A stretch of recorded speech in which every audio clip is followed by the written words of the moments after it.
Selamat datang! Di depan saya ada Oppo Find X9, dan hari ini saya akan menunjukkan kepada Anda bagaimana cara melalui proses pengaturan perangkat ini.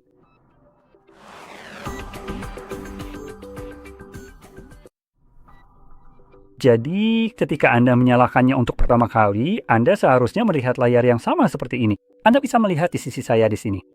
Dan yang perlu Anda lakukan hanyalah mulai dengan mengklik tanda panah. Selanjutnya, pilih bahasa yang Anda inginkan. Untuk saya adalah bahasa Inggris, yang memang ingin saya gunakan. Lanjut ke halaman berikutnya, kita diminta untuk memilih wilayah. Sekarang saya akan berhenti sejenak di sini dan membahasnya sedikit lebih dalam. Sekarang saya tidak tahu apakah memang seperti itulah cara kerjanya. Belum banyak yang bisa saya cek untuk saat ini. Tapi jika Anda berada di wilayah tertentu yang tidak terlalu menguntungkan, seperti misalnya Inggris, yang mengklaim bahwa Anda memiliki kebebasan berbicara, padahal secara teknis tidak begitu. Dan mereka terus-menerus mendesak perusahaan-perusahaan AS untuk pada dasarnya memberikan akses belakang ke sistem operasi mereka, seperti iOS atau Android. Sejauh yang saya tahu, hal itu tidak membuahkan hasil apa-apa. Tapi jika perusahaan memang memberikan akses belakang ke sistem mereka, maka mereka juga wajib untuk tidak mengungkapkan hal ini. Jadi jika mereka punya akses belakang, kita tidak akan tahu, dan memang tidak akan pernah tahu. Dan bagaimanapun juga, memilih wilayah Anda sebagai Inggris bisa saja membuat Anda rentan terhadap pendekatan mengganggu seperti ini. Semacam cara mata-mata di mana pemerintah bisa saja memeriksa ponsel Anda tanpa alasan apapun, tanpa persyaratan hukum seperti, entahlah, perintah pengadilan atau semacamnya. Benar kan? Mereka bisa saja melakukannya, seperti, oh, mari kita lihat apa yang Joe punya di perangkatnya, hanya karena dia menatapku aneh barusan. Jadi itu satu hal. Contoh lainnya misalnya seperti dengan Apple, di mana Uni Eropa memaksa Apple untuk pada dasarnya membuka seluruh ekosistem mereka terhadap toko alternatif. Dan mereka jelas-jelas bersikap manja, menolak, dan berusaha keras untuk tidak melakukannya. Lalu akhirnya didenda. Tapi pada akhirnya, jika mereka belum melakukannya, mereka akan melakukannya juga. Kalau tidak, denda itu akan terus dinaikkan. Jadi dalam kasus seperti ini, jika kamu berada di AS dan memilih itu di AS lagi, ini masih bersifat teoritis. Saya sendiri belum benar-benar memeriksanya, dan juga belum punya cara untuk memeriksanya saat ini. Jika kamu berada di AS, jelas Apple tidak akan membiarkanmu mengunduh toko pihak ketiga. Dari situlah mereka mendapatkan potongan 30% mereka. Jadi Uni Eropa pada dasarnya akan menjadi lokasi di mana kamu bisa mengaksesnya, tapi di tempat lain ya tidak, kamu tidak akan mendapatkannya. Jadi berhati-hatilah terhadap hal itu. Mungkin lebih baik memilih wilayah yang berada di luar AS, atau misalnya Inggris dan sejenisnya. Saya pribadi menyukai tempat tinggal saya, karena kami memiliki hukum yang cukup baik hukum konsumen maupun hukum lainnya. Jadi begitulah, saya akan memilih. Dia, nah begitu ledakan. Tempat yang sempurna. Selanjutnya, kita akan membahas informasi hukum, perjanjian pengguna, kebijakan privasi, dan data. Serius Google, Anda akan memberitahu saya tentang keamanan data. Punya lelucon. Sekarang ada. Saya ingin menekankan, kita sebenarnya tidak benar-benar menyetujui apapun di sini. Kita hanya memilih berikut ya. Sejauh yang saya tahu, berikutnya itu bukan berarti setuju. Tapi baiklah, atur menggunakan perangkat lain. Jadi, jika Anda punya seklan, answer itu. Yang baru saja bilang, biar saya coba lagi. Nah, begitulah. Itu akan muncul secara otomatis di perangkat Anda, seperti ini, atur perangkat baru. Jadi, ini memungkinkan Anda pada dasarnya memindahkan data yang terkait dengan akun Google Anda ke perangkat ini, yang mencakup hal-hal seperti akun Google Anda, beserta data kontak pada akun Google tersebut, dan beberapa informasi lain seperti misalnya aplikasi yang sudah diunduh. Meskipun sebenarnya bukan mengimpor aplikasinya secara langsung, melainkan mengimpor data agar ponsel ini tahu untuk pergi ke Play Store dan mengunduh aplikasi-aplikasi tersebut. Sekarang, ini benar-benar tidak berguna sama sekali jika Anda cenderung menjaga diri untuk tidak menggunakan, Anda tahu, penyimpanan cloud atau menyimpan data apapun di cloud seperti kontak. Karena menyimpan kontak itu sama saja dengan memberikan Google daftar informasi pribadi semua teman Anda tanpa izin mereka, untuk kemudian dimonetisasi oleh Google. Saya benar-benar membenci hal ini. Jadi, bagaimanapun juga, dengan mempertimbangkan hal itu, opsi lain yang tidak akan terpengaruh adalah seperti jika Anda, misalnya, memiliki sesuatu seperti saya, yaitu hal-hal seperti misalnya, tidak berarti aliran awan, CloudStream itu aplikasi yang diunduh dari GitHub, bukan Play Store. Aplikasi ini tidak tersedia di Play Store, dan tidak dapat diunduh hanya di sini, karena tidak tersedia di Play Store. Dan yang ditransfer hanyalah informasi ini, yaitu, hey, bisakah Anda mengunduh aplikasi ini? Karena aplikasi ini diunduh dari Play Store di perangkat lain. Unduh di sini, tapi jika dari tempat lain, oh tidak. Apakah ini berhasil? Kalau tidak, pergi saja. Jadi, opsi untuk mentransfer data ini tidak ada gunanya. Dan ngomong-ngomong, jika Anda ingin mentransfer data dari ponsel lama ke ponsel ini, sebenarnya ada cara yang lebih baik, menggunakan aplikasi clone phone bawaan mereka, yang akan saya tunjukkan setelah saya selesai melakukan pengaturan, jika saya ingat. Sebenarnya, saya akan coba sekarang. Baiklah, lanjut. Di sini kita punya opsi sambungkan ke Wi-Fi. Angka ini opsional. Anda tidak perlu melakukannya di perangkat ini. Setidaknya ada beberapa yang memaksa Anda. Tapi di sini kita bebas untuk melewati langkah ini jika mau. Dan selain itu, saya harus mengapresiasi fakta bahwa Oppo tidak berbohong soal Anda melewati langkah ini. Jadi mereka memberikan pesan singkat. Anda perlu terhubung ke internet. Pero. Perlu adalah kata yang terlalu kuat. Itu bohong. Anda tidak perlu internet untuk operasi berikutnya. Oke, lupakan saja. Kurasa aku juga berbohong, karena itu memang memberi omong kosong. Silakan sambungkan ke Wi-Fi atau gunakan data seluler.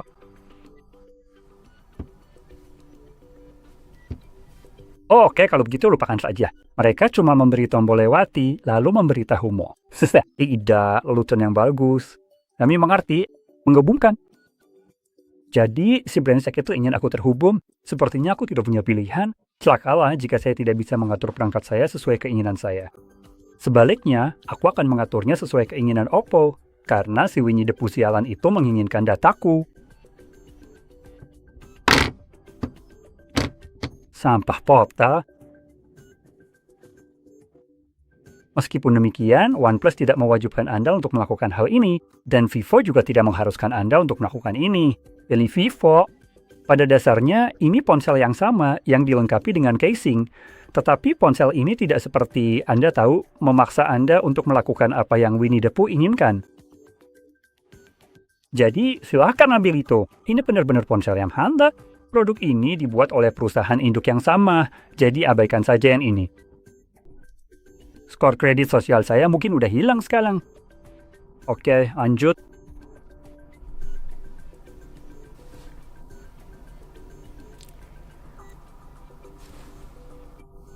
Wow, jika saya tidak menghubungkan jaringan, coba tebak apa yang tidak perlu Anda lakukan. Memeriksa info jaringan akan sangat membantu. Oke, saling berkabar data. Sekarang ini adalah cara lain untuk menyalin cara-cara aplikasi dan data yang tidak masuk akal. Kita akan lewati ini. Seperti yang saya bilang, saya akan menunjukkan cara yang lebih baik untuk melakukan ini. Yang tidak termasuk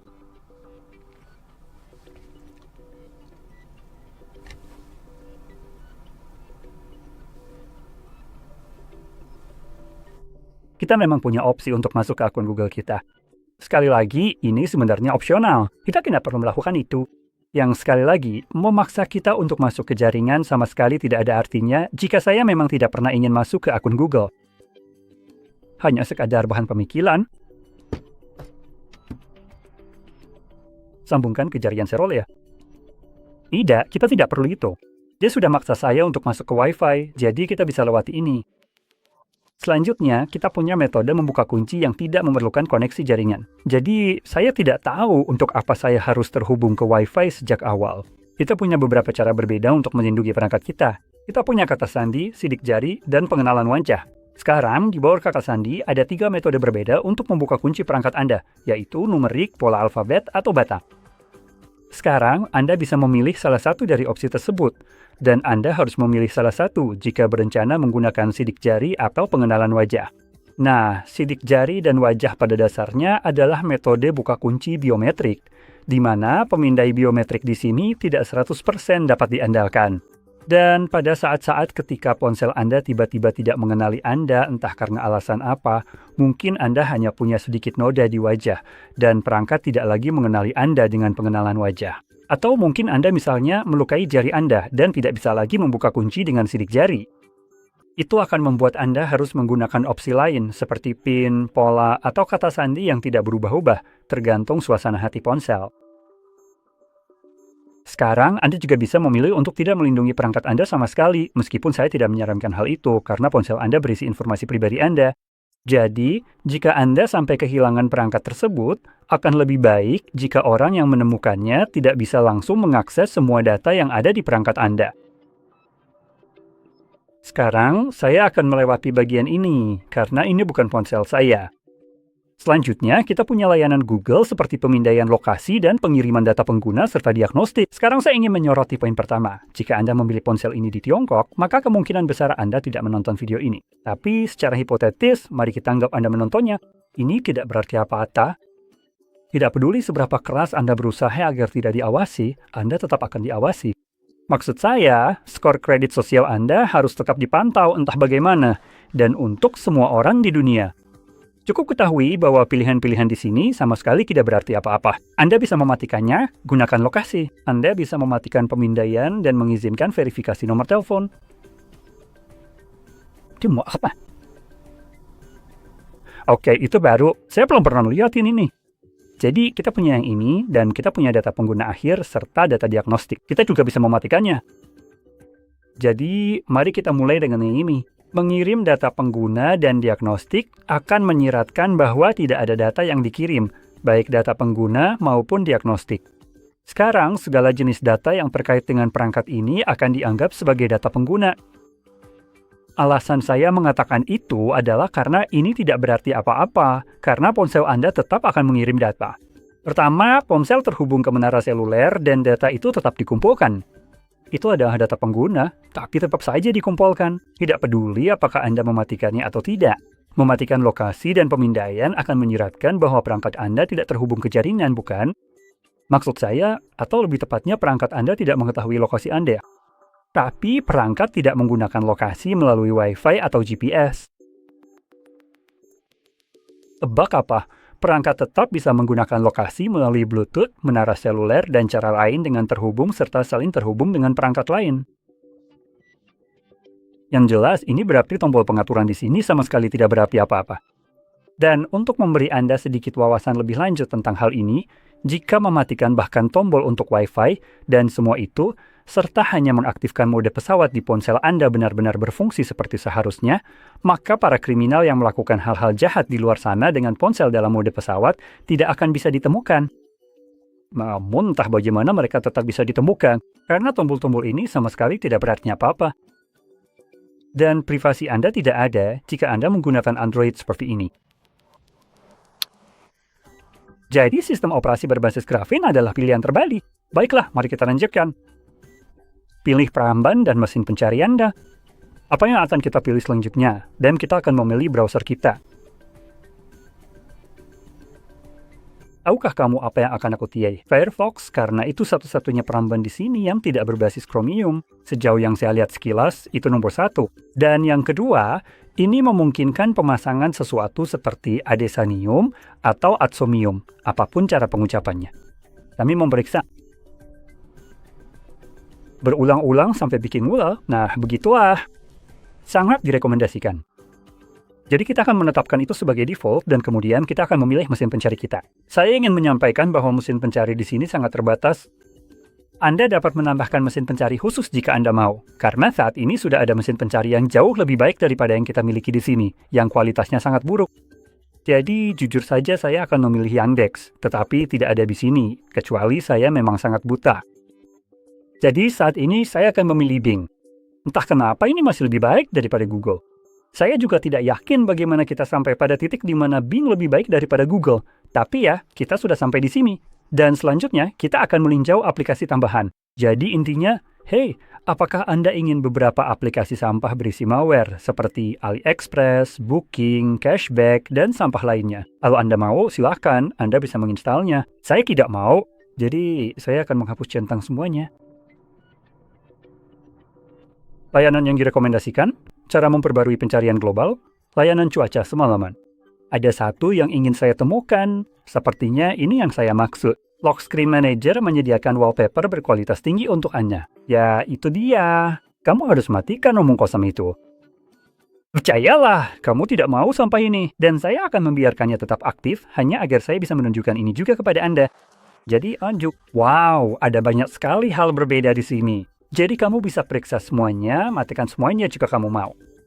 Tapi saya sangat menyarankan untuk mematikan mode layar wallpaper sampah itu. Jadi hanya pewarnaan aja. Lalu kita punya tombol navigasi atau gestur. Saya akan tetap menggunakan gestur yang sudah dipilih. Dan ini pada dasarnya menyelesaikan proses pengaturan.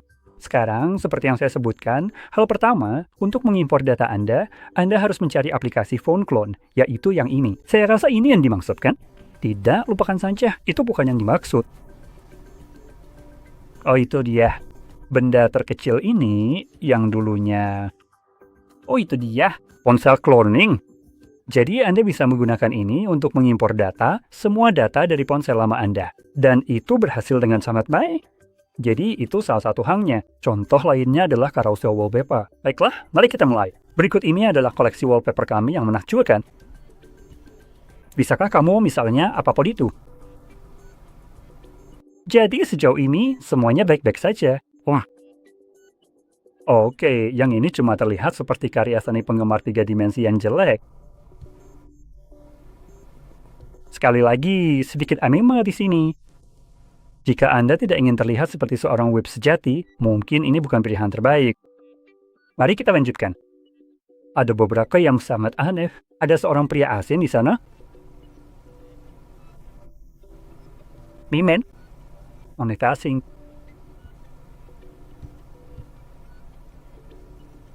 Sekali lagi, lebih banyak pangeran. Hansowara. Saya bahkan tidak yakin bagaimana ini bisa terlihat di sini. Mengingat saya cukup yakin mereka tidak membuat kesepakatan dengan Disney, yang berarti mereka hanya menjiplak gambar-gambar ini dari suatu tempat yang bukan milik mereka. Mereka seharusnya tidak mengambil keuntungan dari itu. Oh, bagus sekali! Sekarang saya ingin menunjukkan hal-hal seperti ini.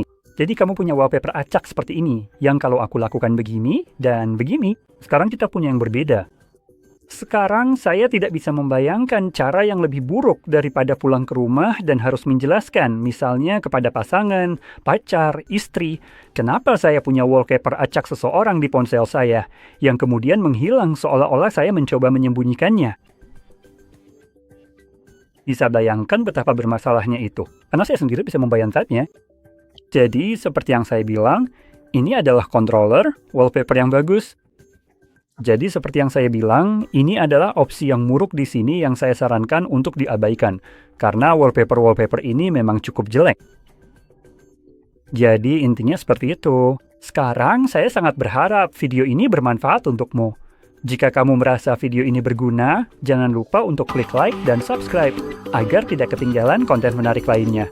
Terima kasih banyak sudah menonton video ini sampai selesai, dan sampai jumpa lagi di video berikutnya.